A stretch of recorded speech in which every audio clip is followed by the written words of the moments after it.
오늘 이야기는 우리 어르신들이 노인 일자리를 알아보실 때 꼭 한 번은 마주하게 되는 민간형 일자리 공동체 사업단에 대한 내용입니다. 많은 분들이 공익형이나 사회 서비스형은 쉽게 이해하시지만 공동체 사업단은 구조도 다르고 운영 방식도 달라서 헷갈려 하시는 경우가 참 많습니다. 그래서 오늘은 그 어려운 부분을 하나도 빠짐없이 처음부터 끝까지 풀어드리려고 합니다. 편하게 들으시면서 필요한 내용은 저장해 두시고 도전이 필요하신 분들은 이번 기회에 꼭 한번 지원해 보셨으면 좋겠습니다. 너무 망설이지 마시고 나이, 건강, 속도, 경험과 상관없이 일단 넣어두는 게 가장 중요합니다. 실제로 70대 후반, 80대 초반 어르신들도 꾸준히 참여하고 계시기 때문에 너무 겁먹지 않으셔도 됩니다. 오늘은 그런 걱정을 덜어드릴 수 있게 실제 근무 조건, 예산, 사업단이 어떤 일을 하는지, 그리고 선발 기준까지 천천히 안내해 드릴게요. 구독과 좋아요로 함께 해주세요.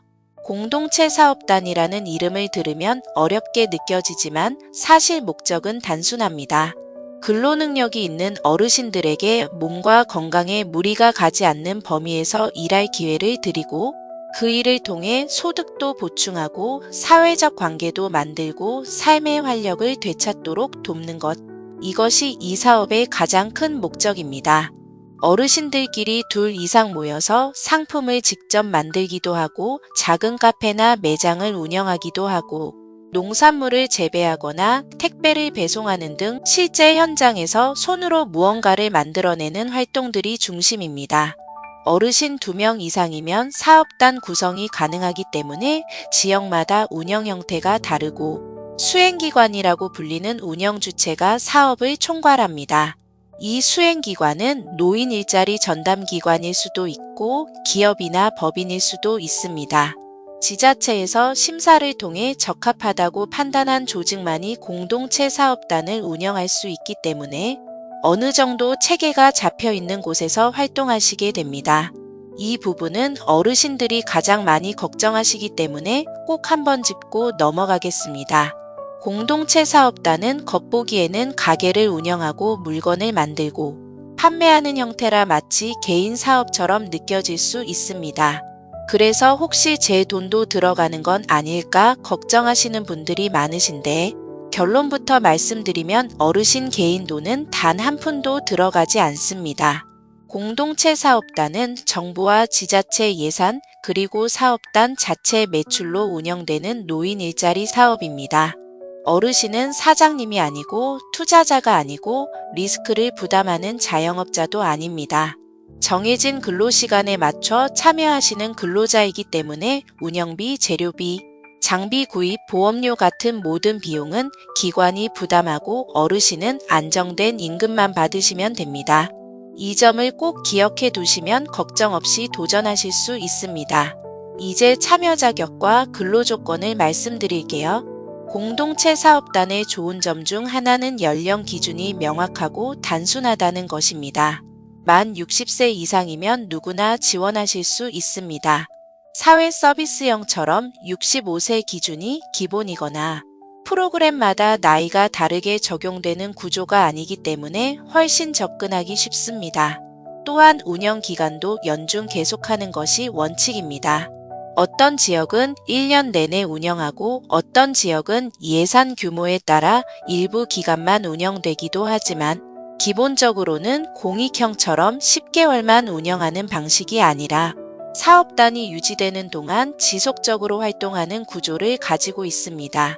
공동체 사업단은 근로계약서를 통해 활동합니다. 단순 봉사나 참여 개념이 아니라 실제 노동을 제공하고 보수를 받기 때문에 근로기준법이 적용됩니다. 근무 시간은 당사자 간 도급계약 또는 근로계약에 따라 정해지며 하루 최대 8시간 이내에서 일하게 됩니다.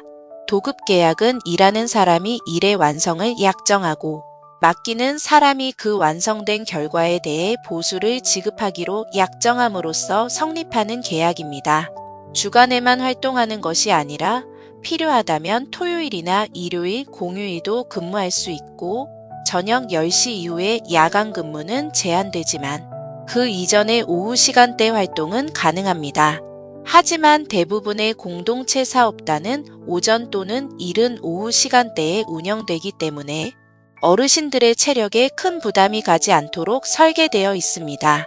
만약 어떤 제품을 생산하거나 포장을 하는 형태라면 작업 시간도 일정하게 배치되는 경우가 많습니다. 처음에는 도급 계약이 뭔가요? 라고 걱정하시지만 실제 현장에서는 대부분 고정된 근무 시간과 고정 급여를 지급하는 형태라서 어르신들 입장에서 크게 어려운 부분은 거의 없습니다. 다음은 예산 기준입니다. 공동체 사업단은 1인당 연간 267만 원의 사업비를 기본적으로 지원받습니다. 어르신에게 드린다는 것이 아니라 사업체에 지원이 됩니다. 이 예산을 기반으로 사업단이 운영되고 수행기관은 여기에 사업단의 수익을 더해서 어르신들에게 보수를 지급하는 방식입니다. 바로 이 수익 기반 덕분에 공동체 사업단은 다른 일자리보다 월급이 높은 편입니다. 지역마다 차이가 있지만 보통 월 50만 원에서 80만 원 사이, 어떤 사업단은 더 높은 금액도 가능해지는 구조입니다. 제품 판매나 매장 매출이 잘 나오면 그만큼 보수도 높아지는 구조이기 때문에 어르신들이 가장 만족해 하시는 부분이 바로 소득입니다. 지자체가 별도로 운영비를 지원하는 지역도 있기 때문에 지역마다 조금씩 조건이 다를 수 있고 소득도 지역별로 공개된 정보와 당연히 차이가 있을 수 있다는 점 참고하시기 바랍니다. 이제 공동체 사업단에서 실제 어떤 일을 하는지 설명드릴게요. 공동체 사업단의 업무 유형은 매우 다양합니다. 가장 많이 운영되는 분야가 바로 식품 제조와 판매입니다. 김치를 만들거나 반찬을 포장하기도 하고 전통 장류를 만들어 판매하거나 제과 제빵 활동을 하는 곳도 있습니다. 두 번째로는 공산품 제조와 판매가 있습니다. 수공예품을 만들거나 작은 생활용품을 제작하는 등 일정한 시설과 장비를 갖춘 수행기관에서 운영되는 경우가 많습니다. 세 번째는 매장 운영입니다. 카페나 편의점, 작은 판매점을 운영하는 사업단도 있으며 손님 대응이나 간단한 계산 업무, 정리정돈 등 경험이 있으신 어르신들이 선호하는 양식입니다. 카페의 경우 반드시 바리스타 자격증이 있어야 하거나 경력이 꼭 있어야 하는 건 아니라고 노인 일자리 담당자로부터 확인한 바 있습니다. 경쟁률이 관건일 듯합니다. 네 번째는 지역 농축 분야로 농산물을 공동으로 재배하고 판매하는 형태입니다. 다섯 번째는 운송 분야입니다. 아파트 단지의 택배 배송이나 지하철을 이용한 수화물 전달 업무 등이 있으며 사전에 한국노인인력개발원의 승인을 받은 경우에는 도급 계약 선택도 가능합니다. 그 외에도 청소, 소독, 재활 서비스나 각종 시설 관리 서비스 등 지역에 따라 정말 다양한 형태의 공동체 사업단이 운영됩니다. 이런 업무들은 어르신 한 분이 아니라 여러분이 함께 팀을 이루어 일하는 경우가 많아 서로 의지하며 안정적으로 일할 수 있다는 장점도 있습니다. 다음은 가장 중요한 선발 기준입니다. 공동체 사업단 선발에서는 점수가 아주 세밀하게 나뉘기 때문에 어르신들께서 어디에서 점수를 받을 수 있는지 알고 준비하시는 것이 정말 중요합니다. 전체 구조를 보시면 경력, 세대 구성, 공적 지원 여부, 활동 의욕, 그리고 가산점으로 이루어져 있는데 이 중에서도 특히 경력과 활동 의욕, 그리고 생활 여건에 해당하는 항목이 큰 비중을 차지합니다. 먼저 가장 큰 힘을 발휘하는 부분이 바로 경력 점수입니다. 과거에 식품 제조나 매장 운영, 판매나 포장, 공산품 제작 같은 일을 오래 해보신 분들은 이 항목에서 높은 점수를 받게 됩니다. 3년 이상이면 15점, 5년 이상이면 20점, 8년 이상이면 25점까지 올라가기 때문에 경력만으로도 상당한 점수를 확보하실 수 있습니다. 여기에 자격증이나 교육 이수 내역이 있다면 점수는 더 올라가게 되죠. 그래서 이 사업단은 실제로 경험이 있는 분들에게 꽤 유리한 구조라고 보시면 됩니다. 반대로 관련 경력이 없으신 분들은 이 부분에서 점수를 많이 받기 어렵기 때문에 조금 불리할 수 있습니다. 다음은 활동 역량 점수입니다. 이 항목은 면접에서 대부분 결정되는데 태도와 목소리 톤, 책임감, 출근 의지, 작업 이해도 등을 종합적으로 보고 평가합니다. 흥미로운 점은 경력보다 이 항목이 합격을 뒤집을 수 있다는 겁니다. 면접장에서 또렷하고 밝은 태도, 꾸준히 해보고자 하는 진심이 드러나면 점수를 많이 받을 수 있고, 실제로 많은 분들이 이 부분에서 점수를 통해 합격권에 들어오십니다. 그래서 면접을 잘 준비하시면 경력이 부족해도 충분히 도전해 볼 만한 구조입니다. 생활 여건에 해당하는 세대 구성과 공적 지원 점수도 중요합니다. 독거노인이시거나 경제적으로 지원이 꼭 필요한 상황이시면 점수가 더 높아지도록 설계되어 있습니다. 기초연금 소득 인정액이 0원이거나 차상위 계층이면 20점을 받을 수 있고, 경제적 능력이 없는 가족과 동거하시는 경우에도 높은 점수가 부여됩니다. 즉, 생활 지원이 절실한 분들이 우선적으로 배려받도록 만들어진 구조입니다. 마지막으로 가산점이 있습니다.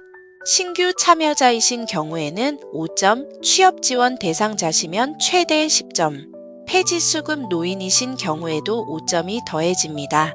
반대로 이전에 갑작스럽게 중도 포기하셨던 기록이 있으면 감점이 들어갈 수 있기 때문에 이런 부분은 꼭 주의하셔야 합니다. 정리해보면 공동체 사업단은 경력이 많거나 자격증이 있는 분들, 그리고 생활 여건상 지원이 필요하신 분들이 상대적으로 유리하고 면접 태도가 좋으신 분들은 경력 부족을 충분히 만회할 수 있는 구조입니다. 반대로 경력이나 자격증이 전혀 없고 생활 여건 점수도 낮으며 면접에서 적극성이 드러나지 않으면 다소 불리할 수 있습니다. 그래서 어르신의 강점이 어디에 있는지 먼저 파악하시고 그 강점을 살릴 수 있도록 준비하시는 것이 가장 중요합니다. 이제 매우 중요한 법적 지위와 근로계약 이야기를 드리겠습니다. 공동체 사업단 참여자는 법적으로는 근로자로 분류됩니다. 노동을 제공하고 임금을 받기 때문에 근로기준법, 최저임금법, 산업안전보건법, 산재보험법 등 각종 노동 관련 법령들을 적용받습니다. 그래서 수행기관과 어르신 사이에는 반드시 근로계약서 또는 도급계약서를 작성합니다. 특히 시급 기준은 2025년 최저임금인 만 30원 이상을 적용해야 합니다. 임금 지급은 월별로 정해진 금액을 지급받는 형태가 많고 도급일 경우에는 작업량에 따라 지급되기도 합니다. 그리고 근로조건이 바뀌면 반드시 새로운 근로계약서를 다시 작성해야 한다는 점도 꼭 기억하셔야 합니다. 근로자는 계약서 하나만 가지고 결정되는 것이 아니라 실제로 그 사업장에서 어떤 방식으로 일하는지가 중요한 만큼 수행기관에서 이 부분을 책임지고 안내해 드립니다. 다음은 사회보험 가입 부분인데요. 이것도 많은 분들이 헷갈려 하시는 부분입니다. 공동체 사업단 참여자는 현장에서 사고가 날 수 있기 때문에 산재보험 가입이 무조건 필요합니다. 고용보험은 연령에 따라 다르게 적용되는데 65세 이상 어르신은 실업급여 사업은 적용되지 않습니다. 하지만 고용안정 및 직업능력 개발 사업은 수행기관이 보험료를 100% 부담하는 형태로 가입이 됩니다. 60세에서 64세 사이 어르신들은 실업급여 자격 여부에 따라 적용 방식이 달라지고 참여자와 수행기관이 보험료를 50%씩 부담하는 구조입니다. 단, 과거에 고용보험 미적용 대상을 통보받으신 분은 예외가 인정되기도 합니다. 이런 부분은 수행기관이 모두 처리해드리고 산재보험과 고용보험료 중 수행기관 부담부는 사업비에서 집행되기 때문에 어르신들께서 크게 신경 쓰실 필요는 없습니다. 끝으로 급여와 소득 처리 부분입니다. 공동체 사업단에서 받는 보수는 근로소득입니다.